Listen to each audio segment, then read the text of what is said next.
Hogeita bat ditu Sagardo eta Talo usain artean festa giroa nagusi da gaurkoan. Aiara de Urreta, konta iguzu. San Tomas dela eta feria eta festa eguna da Euskal Herriko hainbat zokotan abendoren 21 hontan. Bilbon eta Donostian ezik beste hainbat lekutan ere San Tomasak ospatzen dira. Gipuzkoan besteak beste Azpeitian eta Irunen eta Bizkaian Lekeition. 2 urteen ostean aurten bai San Tomasak bueltan dira eta hemen Bilbon areatza inguruak lehertzean daude. Herritarrak gainera gogotz ikusi ditugu eta baserritarrek ere pospozik gerturatu dira ona. Izan ere baserritarrentzat ezinbestekoak dira San Tomas bezalako feriak euren produktuak saltzeko. Hala ere, aurten San Tomas eguneko azokak ez du izan urteroko itxura, plaza berrian eta areatzan paratu ohi dira baserritarrak, baina aurten areatzan izango dira guztiak. Aiara. Baserritar trajes, talos, sagardoz eta txakolinez belaitu da Bilbo. Areatzan 228 etzolatxo jarri dituzte eta horretatik 137 ekoizlenak izan dira. Bilboko konpartzekoek egitarau oparoa antolatu dute. Irrati maratoia, txosna, dantza, gune gastronomikoa eta arratzaldean gainera elektrotzarangak eta Bilbo kantari taldeak kaleak gairotuko dituzte. Hala ere, San Tomas eguneko azokak ez du izan urteko itxura. Izan ere, plaza berrian eta areatzan paratu dira baserritarrak eta aurten areatza inguruan batu dira guztiak. Hala, enba sindikatuak aldaketa hori salatu du, azbaitira baserritarrak aintzat hartu. Horrez gain, Bilboko konpartzekoek salatu dute, udalak oztopatu egin dituela jaien antolaketa.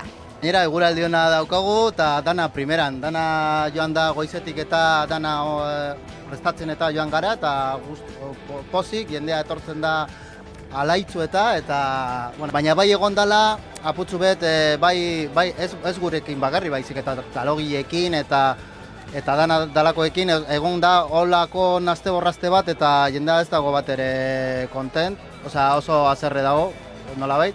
Eta guzti hori bideratzeko azkenean egin beharko dugu zeo zer, bai udaletzearen partetik edo bai BBK Fundazioaren artean edo. Jai eguna baliatuta aldarrikapenak plazaratzeko eguna dute gaurkoa ere Bizkaibuseko langileek. Bizkaibuseko 5 enpresa azpikontratatutako 4 greba eguna dute gaur. Lanuzteak hainbat zonatako zerbitzuetan du eragina eta manifestazioa egingo dute Bilbon.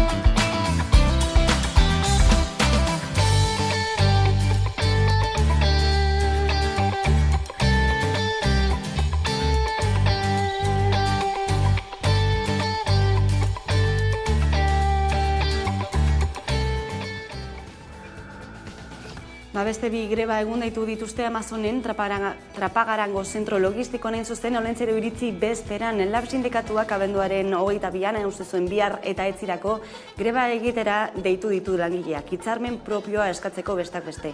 Gotzon Mardaratz, Lab sindikatuko Bizkaiko garraio sektoreko arduraduna da. Pantaiaren beste alboan daukagu, eguerdion Gotzon.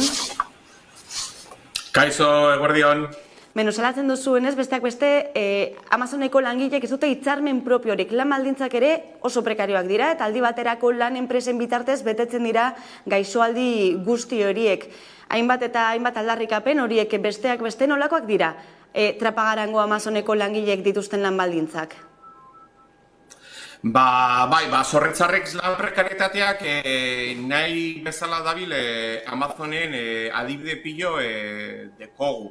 Adibidez, arduradunak dira lanaldi osoa duten pertsonak bakarra, gainerako kontratuak lanaldiaren 50% edo 50% murriztutak dira, lanaren gehiengo gauez egiten du, lan karga handia eragin zuzena daukala eta istripu pilo bat edukitzen dutela, enpresa iruzurrez ari da fijo diskontinuekin egiten, eta agian potoloena dela komunaren joan bezain oinarrizko eskubidea guztiz kontrolatuta dago. Esan dezakegu bere jabea kokatzuen artean aplikazio bat dela eta egoera hau estres mental eta fisikoa eragin du eta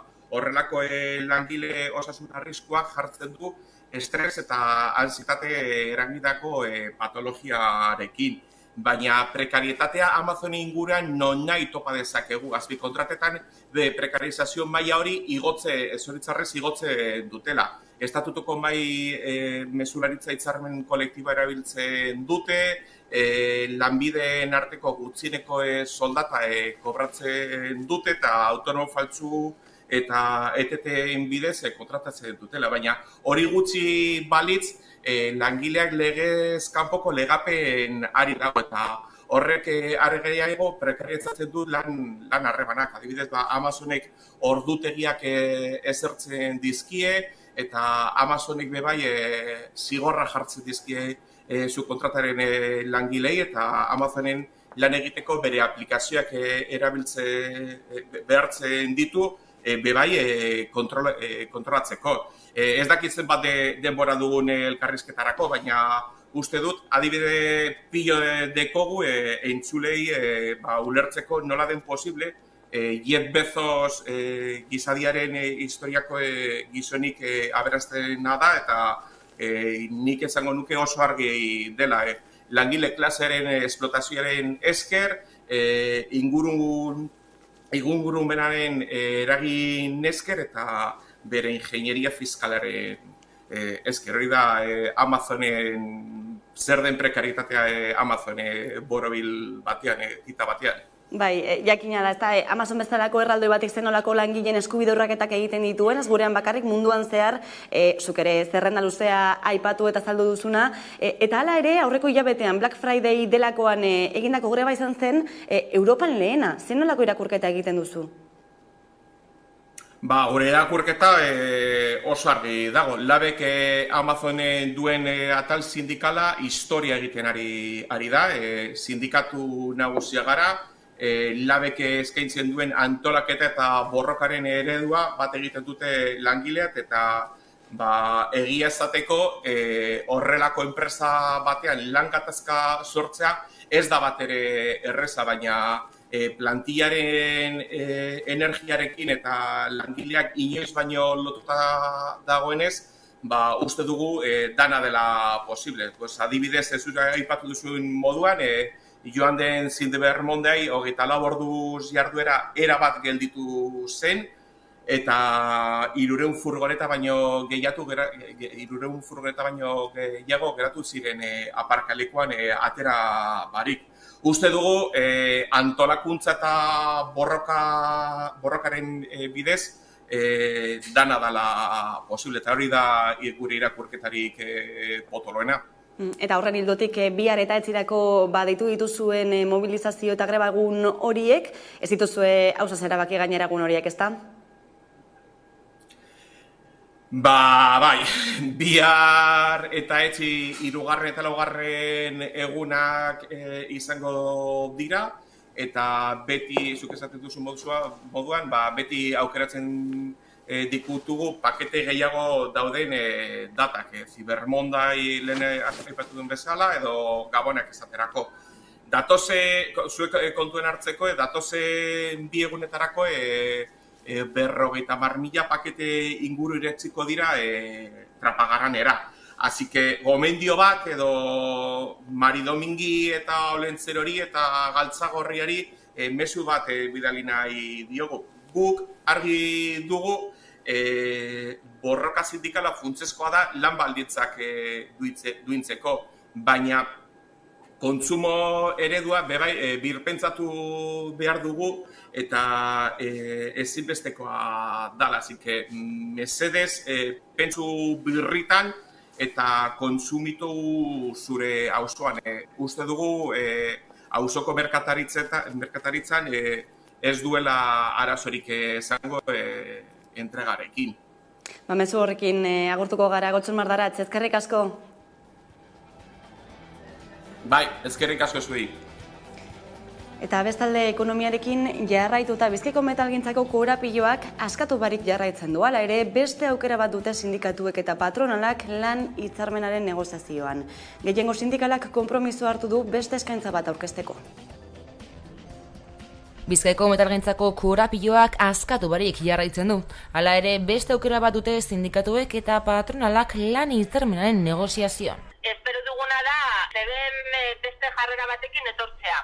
Argita garbi, ikusita azken bileran etorri zen jarrerarekin, nahi duguna eta espero duguna da beste jarrera batekin etortzea. Abenduaren 14an bildu ziren azkeneko astebeteko grebaldia osteko lehenengo hartu emana izan zen. Patronalak aldiz ez zuela proposamen berririk aurkeztu deitoratu zuten. Gaur ekiko dugun bilera honetan, guk uste dugu eta berdin jarraitzen dugu patronalai tokatzen zaiola. Mugitza hor argi dakaguna da, erantzun potente batek, grebarenak, merezi zuela patronalak beste erantzun bat emotea eta ez zuela emon. Edonolare gehiengo sindikalak aurreko bileran konpromisoa hartu zuen eskaintza berri bat aurkezteko eta proposamen berria patronalak begionez ikustea espero dute sindikatuek. Luze jo du langatazkak urtebete daramatzate eztabaidatzen dituna eta 20 bilera eta 11 grebagun egin dituzte tarte horretan. Momentuz baina akordiorik ez, hala soka tinkotzen jarraitu ezkero, naiz eta negoziazioaren alde egin sindikatuek ez dituzte lanuzte gehiago baztertzen. Guk mobilizatzen jarraitzeko prest gaude eta greba eguna beharrezkoa baldin badira, greba egun gehiago egongo dira, baina gure ustez, gure proposamena, gaur bertan aurkeztuko dugun proposamena, negoziatzailea da, eta korapio hori askatzeko modukoa. Sindikatuek bat egin dute urtarrilaren 7an Bilboko kaleak betetzeko deiarekin. Manifestazioa egin dute Donostian, langileok bidean gara presoak etzerako lelopean. Sarek goretzi egin du eragileen arteko elkarlan hori.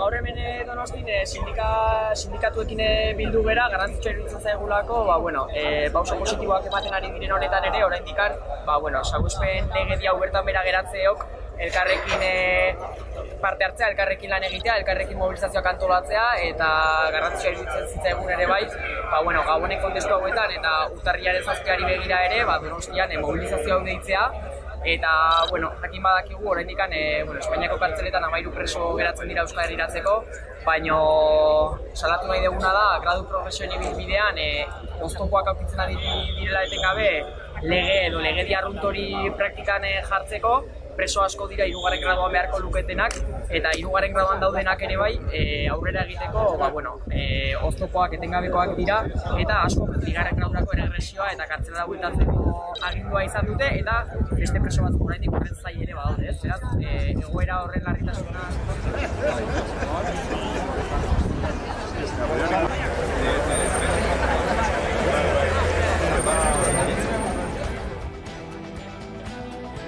Ezen propio bat ere gaurkoan, Jesusa Arostegi zendu delako, Josean Lazaren ama eta gerra zikinaren ikur bizia. 12 urte behar izan zituen Jesusa Arostegik Josean zemean nola hil zuten jakiteko eta bizitza osoa joan zaio Jose anaiari egindako arkitu gabe. Gaur arratsaldean egingo da hileta Tolosako Santa Maria parrokian.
gai ez aldatuta, botereen arteko krisi betean dago Espainia. Auzitegi konstituzionalak botereen arteko krisia eragin duen erabakia plazaratu eta gero konstituzionalak baliogabetutako bi zuzenketen edukia lege proposamen batean jasotzea da orain Espainiako gobernuaren asmoa. Asteon Kongresuan erregistratzeko, urgentziaz tramitatzeko. Lege proposamen berri hori aste honetan bertan erregistratu daiteke, talde parlamentarioek akordioa ixten baldin badute. Iturri desberdinen arabera, Auzitegi konstituzionalaren erabakiaren ondotik, batasun handiagoa dute, ebazpena bidegabekeria izan dela uste dutelako.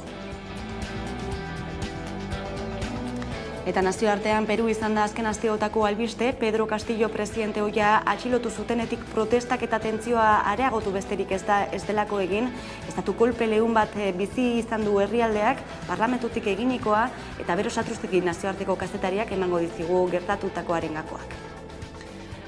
Egoera hobeki ulertzeko garrantzitsua da Peruko antolakuntza eta Peruko testuingurua ongi ulertzea eta ezagutzea. Horregatik atzera eginen dugu, kasu honetan, indarrean dagoen konstituzioari buruz hitz egiteko. Konstituzioari Fujimorik sortu zuen, zeinetan gobernatze demokratikoa ez zen oso ongi edo oso argi gelditzen, eta diktaduretan sortutako konstituzio orotan gertatu bezala ez da erreza, oinarri horiekin herrialde demokratiko bat eraikitzea. Pedro Castillok beraz, hauteskundeak irabazi bai, baina boterea ez zuen eskuratu. Eskuineko alderdiek komunikabide eta bestelako instituzioen babesarekin ez dute herrialdea ezkerretik eraikitzeko aukerarik eman. Kasu honetan, Kongresuan proposamenak aurrera ateratzeko zailtasunak azpimarratu beharko genituzke beraz, alderdien arteko ados jartzeko ezintasunagatik. Orain hori jakinda, orain bai, hilaren 7 eginen dugu salto, protesten pizgarria zein izan zen jakiteko. Pedro Castillo presidentearen aurkako 3. zentsura mozioa eman behartzen, eta mehatxu horren aurrean Castillok ahots dardartiz mezu bat bidali zuen. Kongresua desegiteko agindua eta larrialdi gobernuaren martxan jartzea aldarrikatu zituen bere esanetan demokraziaren mesedeetan. Baina ezin dara armatuek, ez da Polizia Nazionalak, ez da bere alderdiak ere, ez zuten erabakia begionez ikusi eta Castilloren atxiloketa agindu zen. Dina Boluarte izendatu zuten orduan presidente. Hasieran esan zen, transiziorako presidente bat izan entzela, baina Boluartek adierazi zuen agintaldia bukatuko zuela. Hau da, 2026 arte egon entzela estatu buru gisa. Hau Kongresuan ari zen gertatzen, eta bien bitartean herritarrak kalera atera ziren. Herritarren erantzuna ikusita orduan Boluartek hauteskundeak aurreratu eginen zituela adierazi zuen, 2024ra aurreratuko zituela, eta ordutik 2 aste latz bizi izan ditu herrialdeak, segurtasun indarren eskuhartze bortitzak ia 30 hildako utzi ditu, gehienak Aiakutxon eta Apurimaken. Irudia gainera deigarria da, ze hildakoak ez dira Liman eman, ez dira hiriburuan eman, kostaldean eta mendialdean eman dira, batez ere nekazaritza gaientzen den eremuetan. Eskakizunak bestetik badira mordo bat, batetik berriki eman diren gertaeren arira kargugabetzearen eta Castilloren atxiloketaren aurka, baina manifestazioen ondoren eta ikusitako irudi amorragarrien ondoren, kale militarizazioaren eta segurtasun indarren indarkeriaren aurka ere altxatu dira. Hortaz gainera, urtez urte pairatu duten ustelkeria politikoaren aurka egiteko ere atera dira kalera, que se vayan todos lemapean gainera. Kontuan izan, herrialdeak 7 urtetan 6 presidente izan dituela eta ustelkeriaren mamuak bustita egon direla asko. Beraz, hauteskundeen hitz gutxitan, hauteskundeen aurrerapen bat eskatzen dute eta asamblea konstituziogile baten eratzea aldarrikatzen dute manifestariek herrialdea berritzeko helburuarekin. Horiz izango litzateke testuingurua, Bero Satruztegi, eta zer dago estatu kolpe honen atzean, zein helburu du? Boterean egon ondoren Dina Boluartek jada egin ditu aldaketak gobernua berrerekitzeko asmoarekin. Hala nola Pedro Angulo lehen ministroa kargua betu du eta honen ustetan Boluartek karguan boterean jarraituko du, kargua uztea violentoei arrazoia ematea litzatekeelako. Honen arira gainera, presidente berriak adierazi du bere ustetan neurri egokiak hartu direla liskarrei aurre egiteko. Segurtasun indarrei perdigoiak erabiltzea debekatu zaie, naiz eta sare sozialetan ikus daitezkeen bideoek eta irudiek bestelakoa erakutsi, eta horren ordez gas negar eragileak erabili ditzaten eskatu zaie ia 30 hildakoren ondoren. Boluarteren hitzetan bizitza eta osasuna zaintzeko helburuarekin hartutako erabakia da honakoa. Hauteskundeak aurreratzearena baina ez da oso argi gelditu. hasiera batean aipatu bezala, agintaldia bukatuko zuela adierazi zuen, hau da 2026 arte egonen zela adierazi zuen, ondoren 2024ra aurreratuko zituela esan zuen. Orduan ikusiko da hurrengo asteetan erabakiek zen norabide hartzen duten. Momentuz Boluartek esan du gobernu berria nolako izatea nahi duen, politikoagoa bere hitzetan, eta helburua izanen da elkarrizketen artean zubiak eraikitzea. Eta orain protestak tarteko ia 30 hildako dagoeneko zenbatuta, zer espero daiteke Boluartek 4 urtez irango du boterean? Kastillok 16 hilabete eman ditu boterean, eta jada 51 kausa judizial ditu ustelkeriagatik. Horrek ere errezeloa sortu du noski bere alderdikidengan eta baita bere hautesleengan. Jessica Zorogastua kazetariak estatu kolpe saiakeraren atzean egon daitekenari buruz hitz egin du, eta bere ustetan Kastillok ez zuen bere egoera ongi aztertu eta sostengu faltari ere ez zion jaramonik egin. Gainera, politika arloan esperientzia faltak ere ondorioak ekarri dizkio. Horregatik, beraz, kongresua desegitearen ideia bertan bera gelditu zen. Orain helburu nagusia, behintzat, hauteskundeak aurreratzea da horretarako, baina konstituzioa aldatu egin beharko da. Eta horrek denbora eskatzen du. Gainera ikusteko dago manifestarien gainerako eskakizunak kontutan hartzen diren, eta asamblea konstituzio egilearen eratzea egitate bihurtzen den. Momentuz ez dago batere argi zein izanen den Peruko etorkizun politikoa. Eskerrik asko Veronika Satrustegi, eta gurera itzulita aurten San Telmo Museoak 120 urte bete ditu. 1902 urrian ireki zituen ateak, eta horri buruz sakonean aritu gara Karmele Barandiararekin, museoko garapenaren eta publikoaren arduradunarekin. Horrekin utziko zaituztegu, eta segituan itzuliko gara eguneko elkarrizketa nagusiarekin. Gaurkoan gurean izango dugun Nerea Kortajarena, EH Bilduren legebiltzarkidea. Orain arte. Donostiako Bihotzen Urgulen Magalan San Telmo Museoa aurkitzen da, eta 2022 honetan 120 urte bete ditu. Bueno, San Telmo Museoan gaude, hau da Euskal Herriko Museo Zardena. Duela 120 urte jaio zen, 1902an. Donostia talde bati esker, ze donazioen bitartez jaio zen museo hau. Garai hartan erakusketa desberdinak iten zituzten, eta batez ere turismoari begira. Eta, momentu baten eskatu zuten giza talde honek eskatu zion udalari egoitza bat eukitzea museo bezala bihurtzeko. Beraz, udalak utzi zituen bi lokal, zentruan, eta hala jaio zen. Dela 1902an. Badu beste hito importante bat museo honek, ze 1922an egoitza ontara etorri zen, San Telmo Museora, hau da, Dominiko konbentu bat, 16. mendekoa. Ona etortzean nolabait erantzuten zion garai hartan zeuden museo europeak tipikoai, ez? Hau da, museo bat bilduma oso desberdinez osatua, bat zeuden objektu arkeologikoak, etnografikoak, historikoak, artistikoak eta bat. Hau zen, europeak museoen prototipo bat, garai hortako prototipo bat esango genuke, ez? Museo honek izan zuen garai bat eta gerra zibila ostean, batez ere oso garai importantea ze hemen, hau izan zen zientzia elkarte eta arte elkarte desberdinen sedea, egoitza. Hau da, hemen biltzen zian Real Sociedad Vascongada de Amigos del País, Sociedad de Ciencias Arantzadi, Eusko Ikaskuntza eta Asociación Artística de Gipuzkoa. Hirugarren momentu berezia esango genuke dala 2011an, ze, azken urtetan museoa sartzen hasi zen, bai eraikuntza aldetik eta bai kontzeptu aldetik. Hori ere Europear museotan gertatu zen. Eta zer egin zuten, danak aldatu eta modelo desberdinetara jo.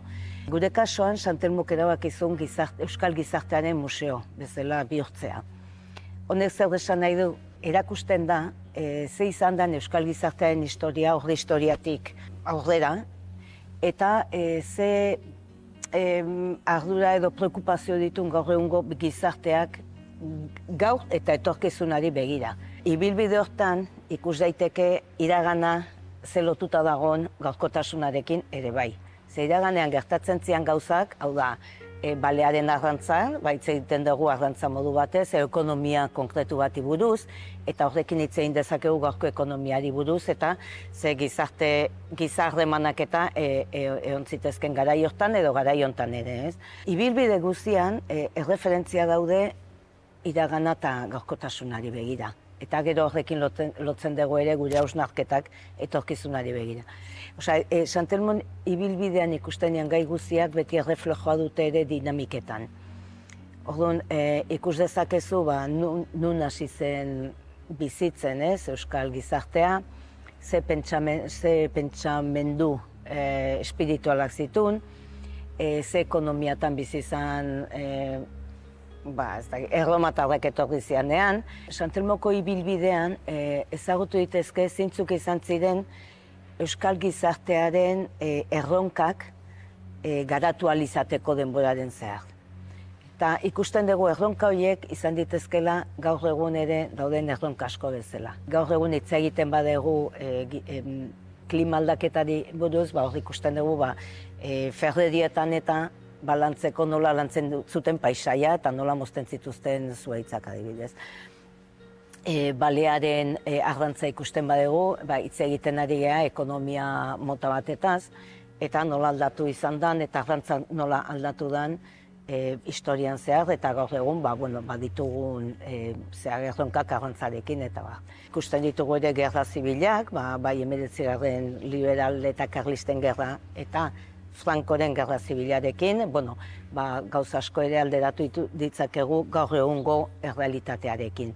Eta, ibilbide azkenean da, Euskal Herriaren momentu kritiko horiek zeintzuk izan ziren aurrera jarraitzeko. Eta ibilbidean ere ikus dezakegu sormen artistikoa, noski. Ere artearen evoluzioa 19. mendetik gaur egun arte, eta azkenean ere gizarte kreatiboa gea ere, eta hemen du bere reflejua. Santelmo esango genuke dela iragana, gaurkotasuna eta etorkizunaren lekua. Eta ikusten dugu bisitariak ala nola ibiltzen diala modu oso naturalez, 16. mendetik pasatzen dira 21. mendera konturatu gabe. Orduan, Santelmoren funtsa hori da, eta bere borondatea hori da. Iragana, gaurkotasuna eta etorkizunak bat egitea, zedana behar dute bere ibilbiderako. Komposizio guzti horrek, nolabait egiten du Santelmoren sinfonia, ez? Begirada oso desberdinak, ibilbide oso desberdinak, baina azkenean dana ikusten dugu dela bat.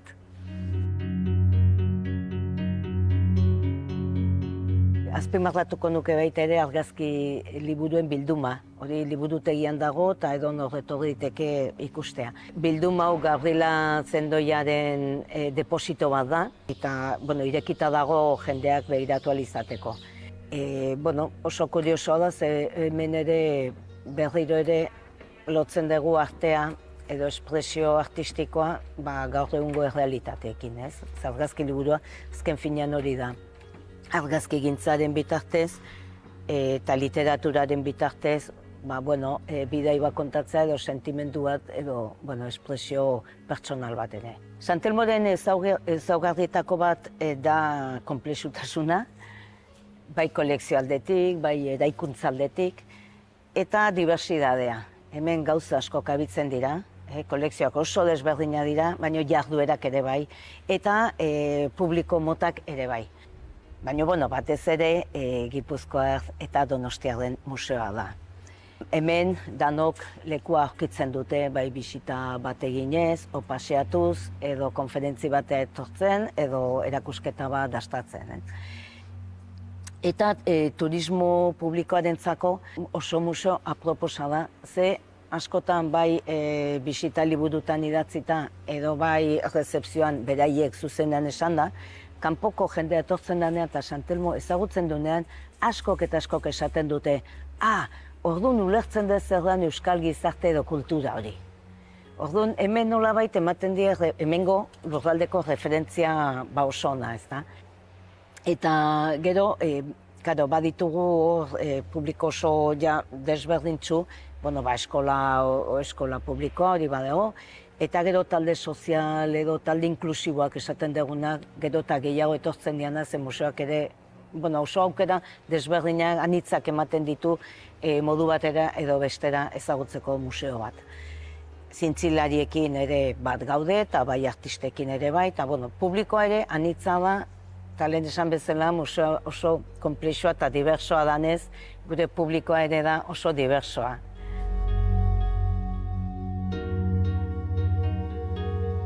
Urtean egiten ditugu gutxi gora bera 280 jarduera eta 8 erakusketa temporal, eta hoien bitartez dinamizatzen ditugu gune hauek. Jarduerak izan ditezke konferentzia edo debateak, gaurkotasuna hor asko lantzen dugu, eta zer erronka dauden etorkizunari begira.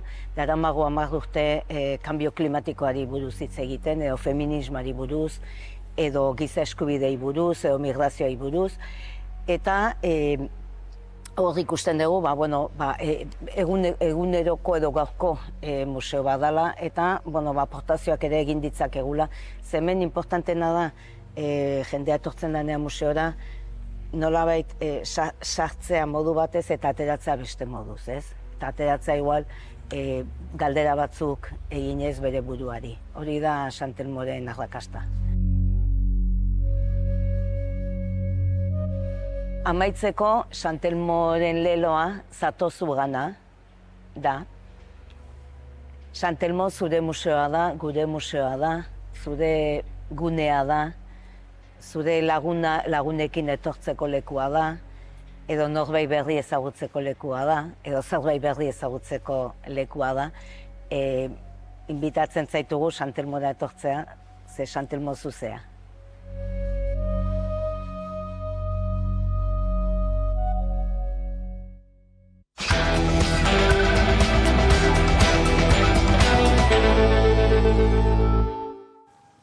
Eta gunero legez, eguneko elkarrizketaria eta irekiko diogu, horretarako gaurkoan gurekin dakoagu Nerea Kortajarena, Euskal Herria Bilduren legebiltzarkidea, ongi etorri. Ongi etorri zui ere, eskerrik asko. Donostialdeko esian piztutako krizia bideratzen hasia dela, horixe dio Eusko Jaurlaritzak, zerbitzu buruekin bilerak egiten ari dira, horixe aurrera doazela, korapilo askatuko da?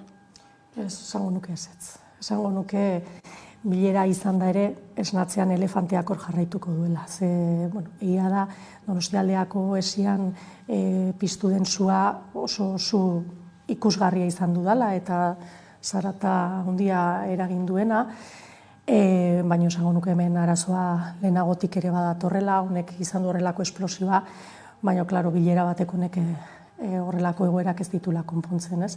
Donostiako esiaren aurretik izan genuen Basurtoko unidade kirurgikoaren afera, aurretik Bidasoako ospitaleko unidade kirurgikoarena, esango nuke azken aldi honetan bata bestearen atzetik joan direla suak pizten, era batean edo bestean su horiek nolabait amatatzeko saiakerak egiten dira, baina ez zaio heltzen hemen benetan oinarrian dagoen arazoari, eta da Osakidetzak badituela arazo estruktural batzuk, eta horiei heldu ezean, egun gutxiren barruan izango dugu beste sute bat, Donostian edo beste leku batean. Gainera gai honen inguruan, Gotxoren Sagardio osasun sailburuak legebiltzarrean, Eusko Legebiltzarrean emandako azalpenak ez dituzuen nahikotzat jo, zuen ustez eskasak izan dira, ez ditu galderak bazteatze erantzun, zer espero zenuten? Gure azalpenik ez du eman. 2 aste pasa ditugu, gogoratu nahi dut, agerraldi hori talde guztiok eskatu genuela, ondoren etorri izan bere eskaera, eta printzipioz konpromisoa zan, edo azaldu zitzaiguna zan, eman beharreko azalpenak eman zirela. Han esan bakarra da, karpetazo emate zitzaiola gaiari, nolabait horrelako kargu gabetze horiek normalak direla, horrelako erakundetan, patada palante esaten dan bezala, eta segi aurrea, karpetazoa gai honi azalpenak, ez ziren eman, galderak egin ziren, jakiteko zein dan oinarrian, auzi honen oinarrian dauden auziek zein diren, edo zeintzuk diran konponbidean jartzeko egingo diren planteamenduak, eta azalpenik etzan eman, Aurretik entzun genuen Urkullu lehendakaria ere, egun berean egindako elkarrizketan, berak esan zuen, agian, hori kuriosoa da, agian autokritikaren bat egin beharko litzakeela, eta agian bazegoela komunikazio arazo bat, baina autokritika hori ez zuen Sagardui sailburuak egin, ez zuen inolako azalpenik eman, eta uste dut 57 zea burutik burutik 42 agertzen dutenean, planto egiten dutenean, komunikazio arazo bat baino gehiago dagoela ikusten dela. Eta bestetik uste dut herritarrek gure egunerokoan eta osasun sistemara jotzen dugun baitartean ikusten dugula hemen dauden arazoak komunikaziotik haratago doazen arazoak dira. Atzo bertan jakin genuen, orain gabonetan, 80 ambulategi itxiko direla, lehengo urtean baino 28 gehiago. Uste dut edozein herritarrek bizi duela, nola gero eta zailagoa den, mediku batekin hitzordua lortzea, nola luzartzen diren espezialisten deiak, eta esango nuke, arazoak pilatzen ari direla Osakidetzan, arazoak handitzen ari direla, eta handitzen ari direla horrekin batera seguro pribatuak ez. Esaten duzunaren arira, Osakidetzan murrizketarik ez dagoela, hori ze baieztatzen saiatzen dira behin eta berriro Eusko Jaurlaritzatik, baina gizarteak duen iritzia oso bestelakoa da. Nik uste dut, realidadea ukatzearekin oso zaila dela benetan dauden arazoei aurre egitea, eta murrizketena konstatazio bada, egunerokotasunean anbulategi batera joan behar duten herritar guztientzako, gaixo kronikoentzako, edo espezialidade baten beharra duten guztientzako. Danak ikusten ari gara, nola luzatzen ari diran itxaron zerrendak, nola gero eta zailagoa den, zesanik ez, pediatra batekin zita bat lortzea, murrizketa, horiek hor daude.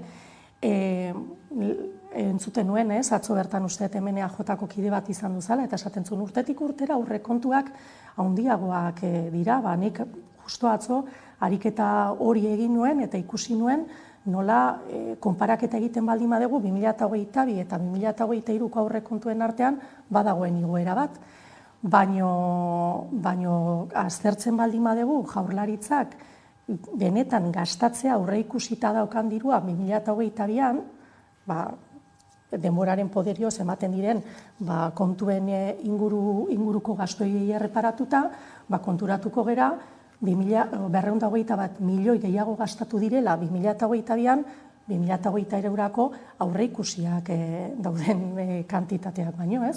Orduan, klaro, aztertzen baldin magoaz, esaten dugu, diru gehiago inbertitzen ari da, diru gehiago inbertituta, ditugun ageriko arazoak edukita, eta herritarrek bere bizitzetan pertsibitzen eta ukaezinak diren arazo horiek edukita, uste dut hausnarketa bat beharrezkoa dela, ze diru hori agian ez da behar bezala gastatzen ari edo kudeatzen ari.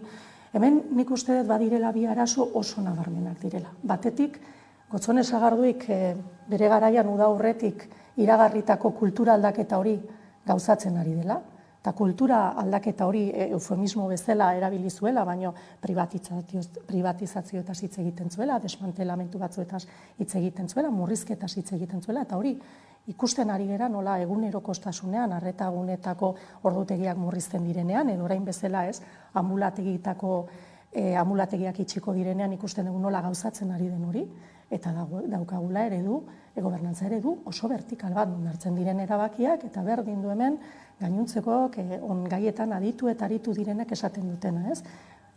Erabakiak hartzen direla goitik bera, eta jarraitu egiten dugula. Eta hori esango nuke dela momentu honetan, Osakidetzak daukan arazo nagusiena urtetan agian, bizi izan du da errentetatik, ez?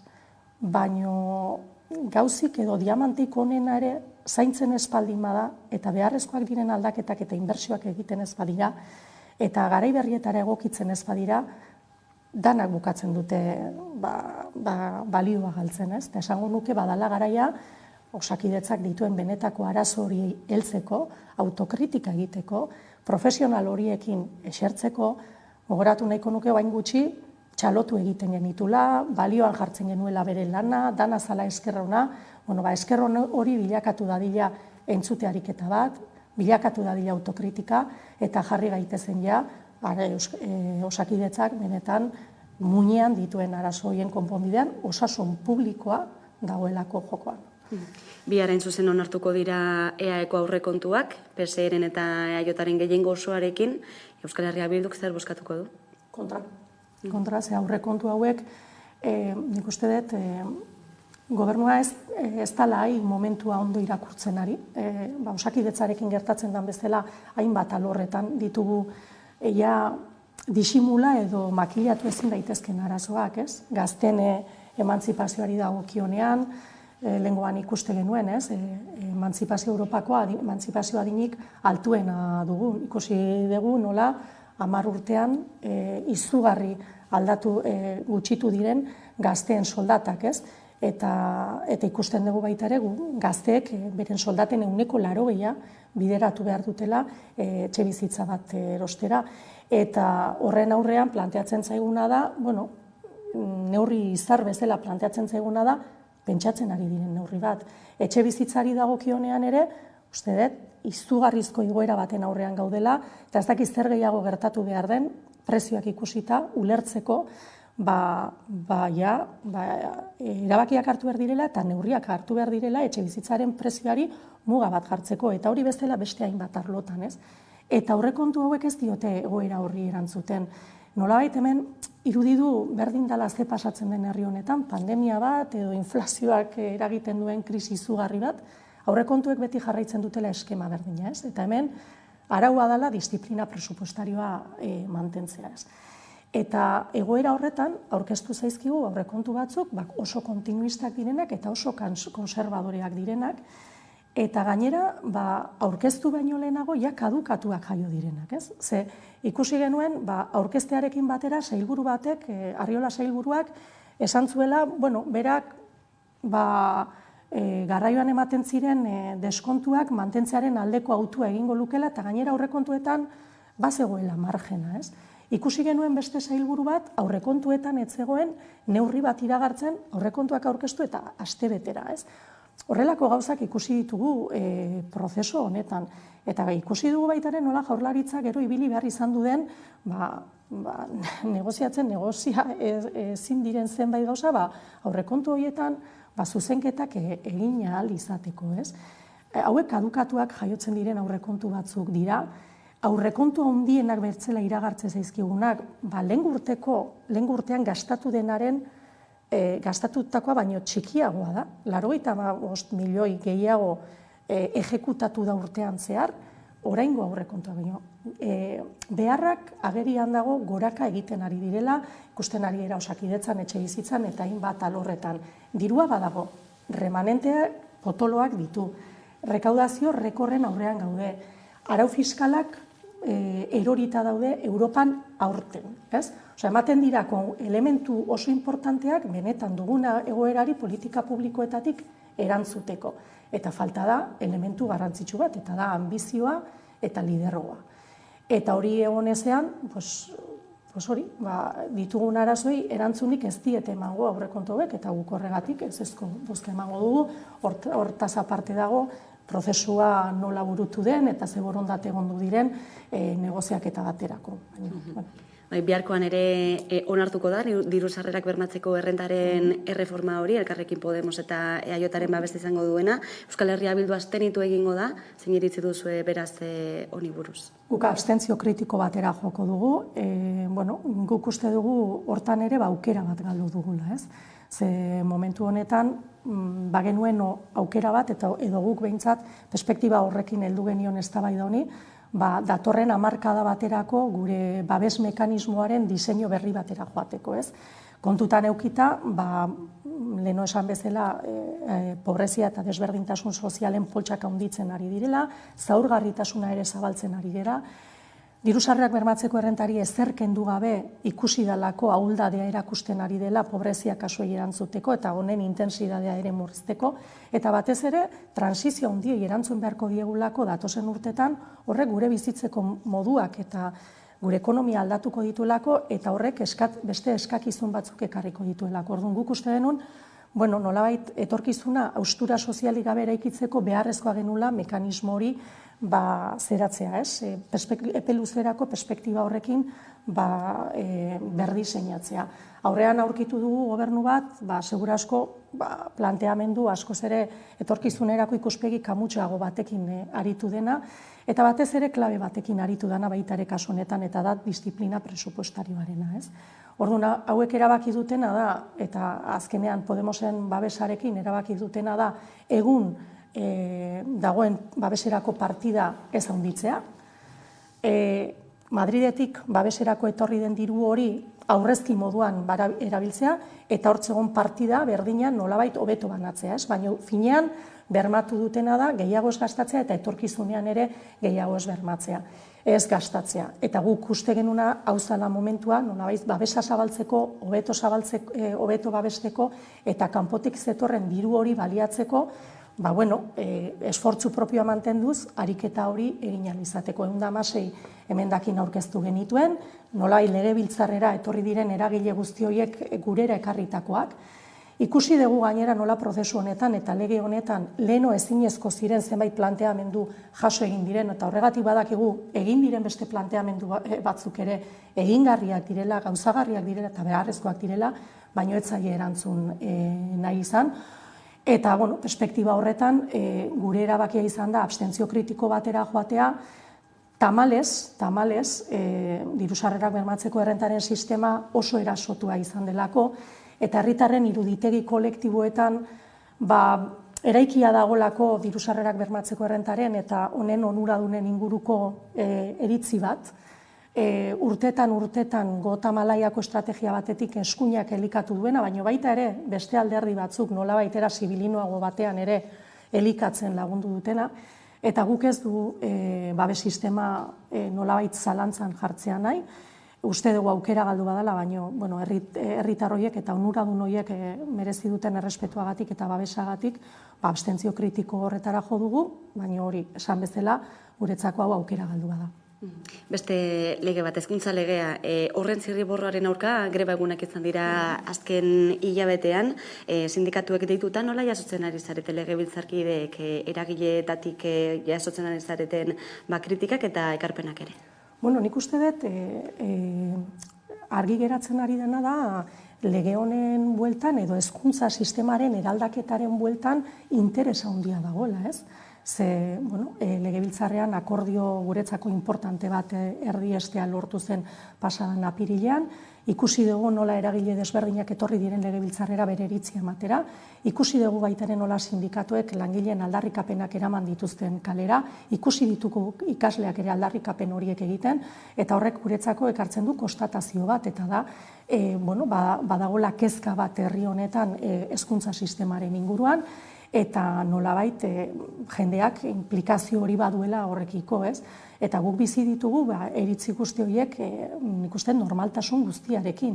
Hau prozesu sakon bada, eraldaketa prozesu sakon bada burutu behar dena, eta horregatik uste dut, iritzi desberdin guzti horiei, bide eman behar zaiela, entzun egin behar ditugula, arretaz entzun behar ditugula, eragile guzti horiek egindako ekarpen horiek eta planteatutako guzti horiek, eta orain erronka izan behar dela, apirilean lortutako akordio hori, nolabait testo juridiko akorde batean edo bat datorren testu batean jasotzea, ez? Lege hon bat eduki alizatea eta hortan aleginduko garagu, eta desde logo gure saiak ere izango da baita ere eragile guzti horiek hemendik aurrera ireki beharko den prozesu horretan ere egotea.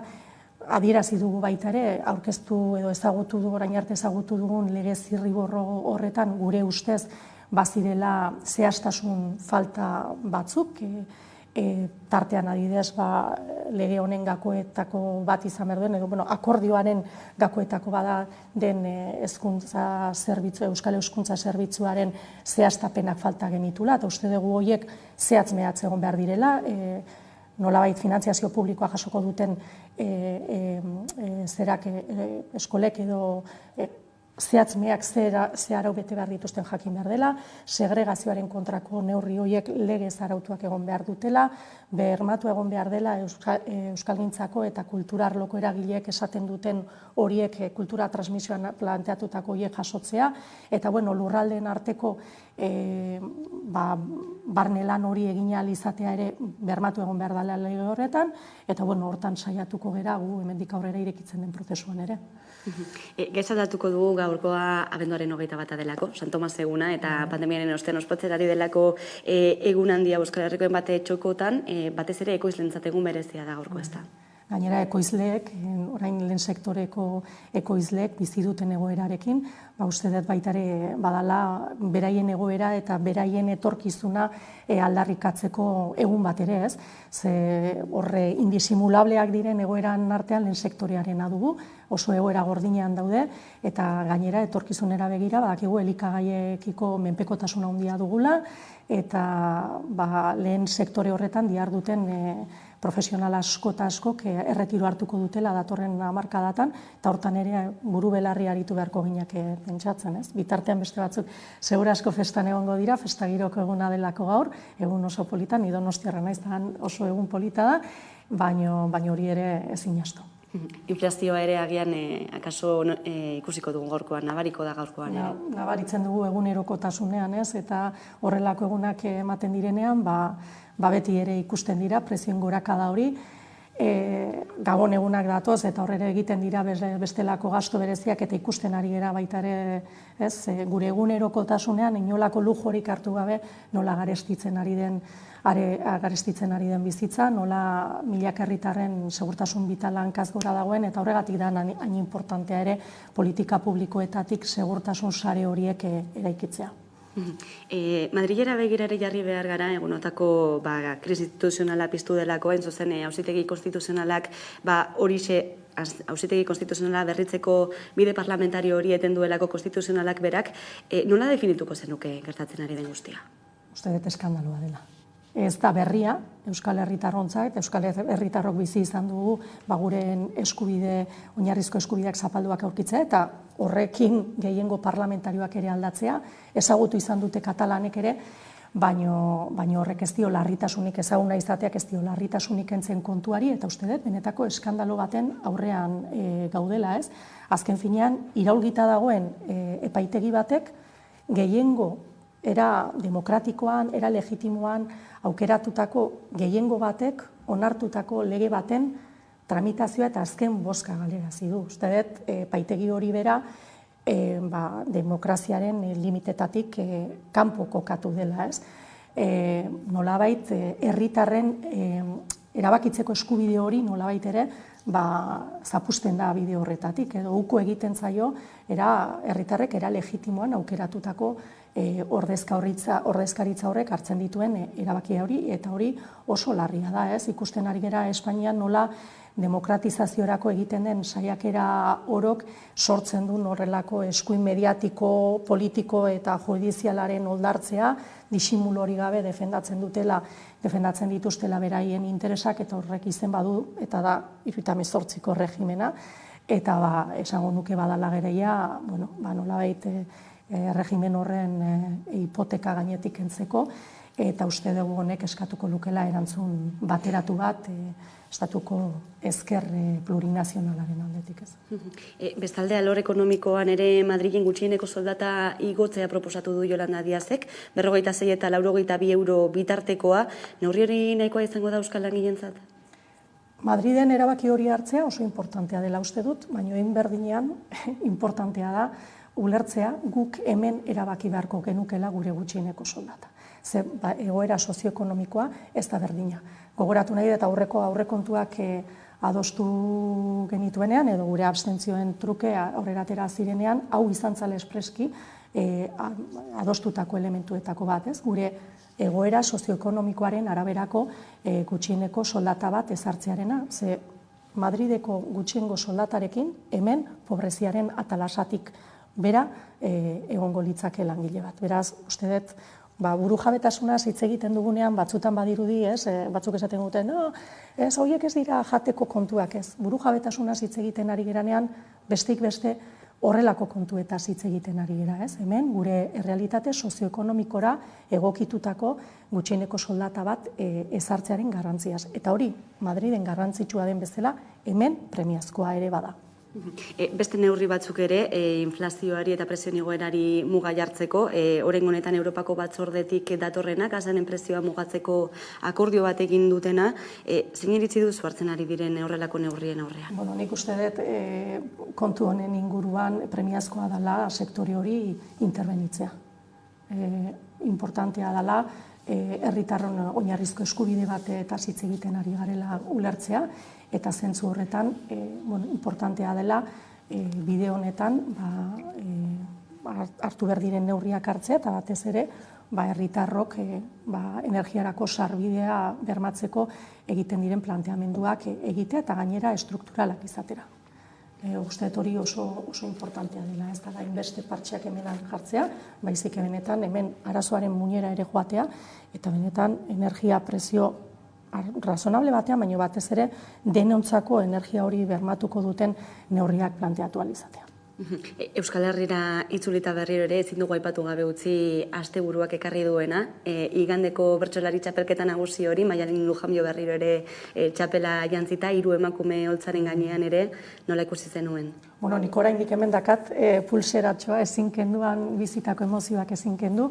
Uste dut txapela inkuestionablea dela, ondo merezitako buruan kokatua dagoela. Ikarrerrizko bertsoaldiak entzun genituen 8 bertsolariengatik pasadan igandean, oso polita izan duzela bizi izan genuen guztia, baina bereziki nik aipatu nahi nituzke Alaia Martin eta Nerea Ibarzabalen bertsoaldiak. Uste Alaiak bereziki eraman gindula maindire artera, iaia bere bertsoalditan. Uste dut ezer ez dela berdin bertsolaritzan, emakume hauek bertsotan hasi direnetik, feminismoak blaitu duela bertso txapelketa ere, eta horrek ez dakala etzera hueltarik, horroltza gainean ikusi genituen besarkadak, lastanak, musuak, eta emozioak, eta elkarrukitze horiek ez direla beti izan bertsolaritzan, hori feminismoari zor diogu, eta espero dut datozen urtetan ere aurten irekitako bidean jarraitzea, emakume gehiago etortzea, ikusi genuen belaunaldi berria ere emakume aurpegikoa zela, eta niretzako oso polita, oso hunkigarria, eta bereziki feminismoak bertsolaritza ere eraldatzea ikaragarri pozgarri da. Emakume txapeldunak ere futbolean, atzokoan Mendizorrozan Euskal Selekzioak garaipentzen doa lortu zuelako Txileren aurrean, ezta? Baita ere, emakumezko futbolariak uste dut partido oso txukuna egiten, eta ofizialtasun hori aldarrikatzen, eta hori ere bereziki pozgarria da, emakumeak ere aldarrikapen horrekin bat egotea, ez. Armailak bete behar ditugu, kaso horietan ere, hori agian eguneko pena, baina uste dut ofizialtasunaren bidean ere aldarrikapen horretan danak egin behar dugula bat, eta hortan jarraitu behar dugula jota fuego. Eta urtea amaitzen ari da, eta Euskal Presoen egoerari buruzko balantzea egiteko ordua ere ailegatu da. Sarek deituta mobilizazioak egingo dira Gabonen atarian, urtarrilako manifestazio handirako ere badago data jarrita, nola ikusi duzu azken urte hau presoen egoeran? Kezka handiz, batez ere 3. graduen estrategia honekin ezartzen ari diren oztopoek uste dut oso egoera mingarriak ekarri dituztela, ez? Gainera, gradu aldaketa hauetan ematen ari diren oztopoak esango nuke mendeku politika baino ez dutela oinarrian, ez dutelako bestelako justifikaziorik, ez? Ikusi ditugu gainera oso egoera larriak, bereziki buruan dut orain Xabier Atristain, ze etxetik gertuko espetxean dago Martutenen, eta egun hauetan aita izan ez bada aita izatekotan da, eta kalean beharko lukenan espetxean bizi beharko bizi beharrik izango du egoera hau, ez? bereziki hori dut gogoan orain, baina beste hainbatek antzeko kasuak dituzte. Uste dut etxerako bidean oztopo horiek guztiak gainditzea premiazkoa dela, urgentea dela, eta giza eskubideen aldeko apostu hori egiten dugun guztiok sarek antolatutako urte bukaerako eta batez ere urtarrileko manifestazio horiekin bat egin behar dugula eta aldarrikatu behar dugulako etxerako bidean oztopo gehiagorik ez dugula nahi. Nerea Kortajarena, Euskal Herria Bilduren legebiltzarkidea, eskerrik asko gaurkoan Hamaika Telebistara gerturatzeagatik. Zuei, mila esker. Hurrengora arte. Eta tarte baten ostean, itzuliko gara egunero bezala solasaldiari ekiteko, gaurkoan gurekin izango ditugu Jon Ansa eta Joserra Becerra orain arte.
Kaixo, intzana izan izekue, eta hau da Metal, gure lehenengo bideoklipe, Juntxa eta Deun CD berrikue, zuloan.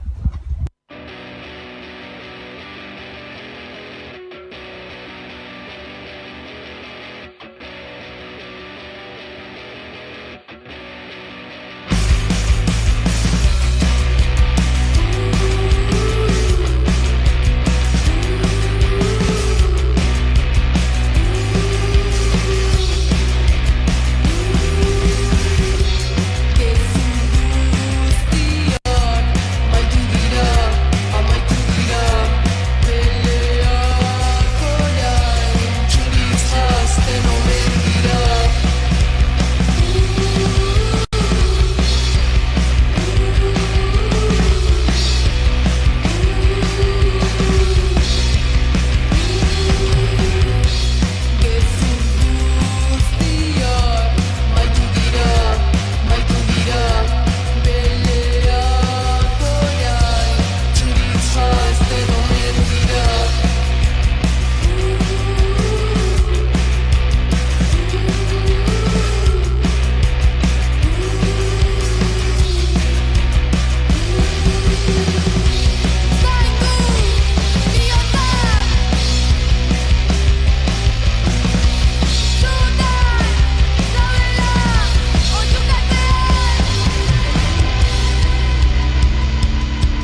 Amaikak aplikazio berria du. Gaurtik aurrera, Amaika telebista edozein etxetatik ikus dezakezue. Smart TV aplikazio berriari esker gainera, munduko edozein txokotan dago eskuragarri. Sartu Google Play plataforman. Bilatu Amaika aplikazioa. Aukeratu Amaika. Instalatu eta gozatu edukiez nahieran.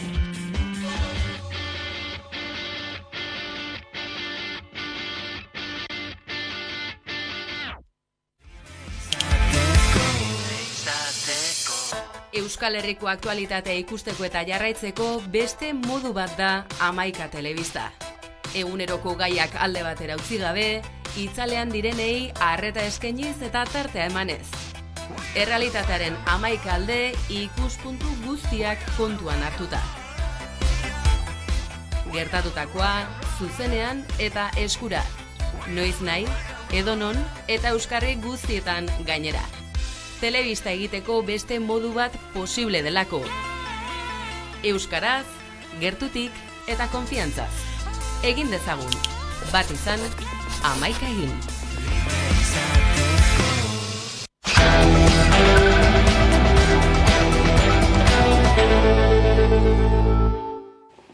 Eta egunero bezala, gaurkoan ere solasaldiari ekingo diogu jarraiera, eta horretarako gaurkoan gurekin ditugu Joserra Becerra, eguerdion. Eguerdion. Eta Jon Alsa ere gurekin, eguerdion. Egunon. Bueno, bendaren 21. San Tomas eguna, badakizue egun berezia, batez ere ekoizleentzat, Euskal Herriko hainbat txokotan ospatzen dena, baina batez ere Bilbon eta Donostian, eta Bilbon bertan izan dugu Aiara de Urreta lankidea goiz-goizean, eta berak kontatu digu zenolako giro egon dene gaurkoan pandemiaren ostetik lehen San Tomas egun honetan. San Tomas dela eta feria eta festa eguna da Euskal Herriko hainbat txokotan abenduaren 21 hontan. Bilbon eta Donostian ezik beste hainbat lekutan ere San Tomasak ospatzen dira. Gipuzkoan besteak beste, Azpeitian eta Irunen eta Bizkaian Lekeition. 2 urteen ostean aurten bai San Tomasak bueltan dira eta hemen Bilbon Areatza inguruak lehertzean daude. Herritarrak gainera gogotz ikusi ditugu eta baserritarrek ere pospozik gerturatu dira ona. Izan ere baserritarrentzat ezinbestekoak dira San Tomas bezalako feriak euren produktuak saltzeko.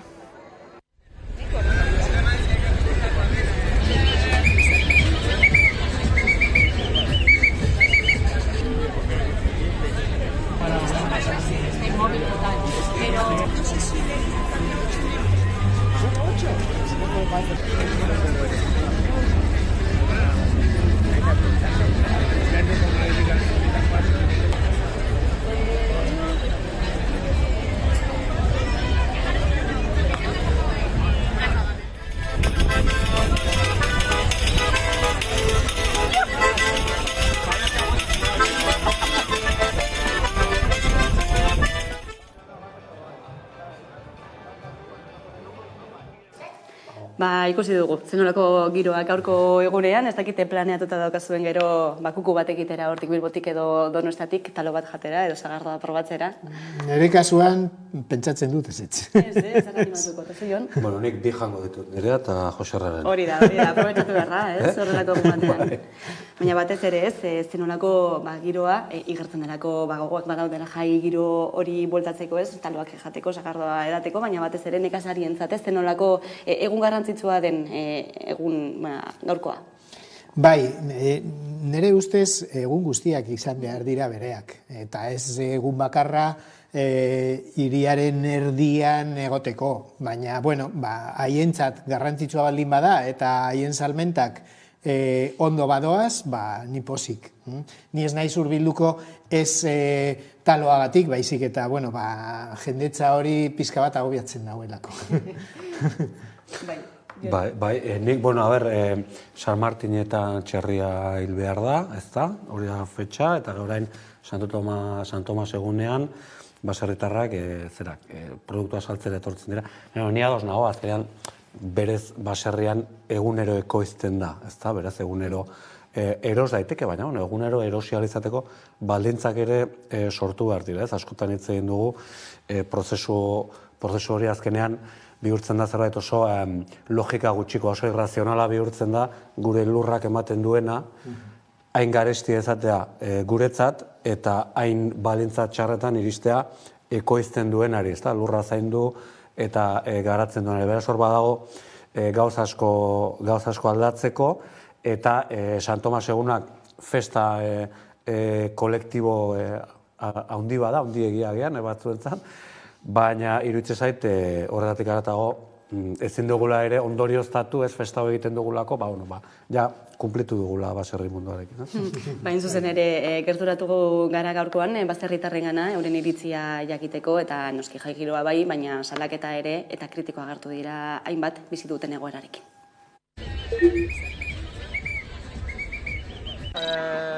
Gogo handiarekin, baina, oin bizkat makal.